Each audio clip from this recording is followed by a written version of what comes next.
यं यं वापि स्मरन् भावं त्यजत्यन्ते कलेवरं तं तमेवेति कौन्तेय सदा तद्भावं भवति। हे कुंती पुत्र, शरीर त्यागते समय मनुष्य जिस जिस भाव का स्मरण करता है वह उस भाव को निश्चित रूप से प्राप्त होता है। तात्पर्य, यहाँ पर मनुष्य के समय अपना स्वभाव बदलने की विधि का वर्णन है। जो व्यक्ति अंत समय कृष्ण का चिंतन करते हुए शरीर त्याग करता है उसे परमेश्वर का दिव्य स्वभाव प्राप्त होता है। किंतु यह सत्य नहीं है कि यदि कोई मृत्यु के समय कृष्ण के अतिरिक्त और कुछ सोचता है तो उसे भी दिव्य अवस्था प्राप्त होती है।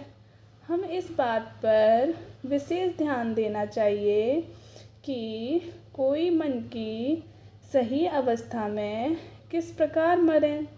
महापुरुष होते हुए भी महाराज भरत ने मृत्यु के समय एक हिरण का चिंतन किया, अतः अगले जीवन में हिरण के शरीर में उनका देहांतरण हुआ। यद्यपि हिरण के रूप में उन्हें अपनी विगत कर्मों की स्मृति थी, किंतु उन्हें पशु शरीर धारण करना ही पड़ा। निसंदेह मनुष्य के जीवन भर के विचार संचित होकर मृत्यु के समय उसके विचारों को प्रभावित करते हैं। अतः इस जीवन से उसका अलग जीवन बनता है। अगर कोई इस जीवन में सतोगुणी होता है और निरंतर कृष्ण का चिंतन करता है तो संभावना यही है कि मृत्यु के समय उसे कृष्ण का स्मरण बना रहे। इससे उसे कृष्ण के दिव्य स्वभाव को प्राप्त करने में सहायता मिलेगी।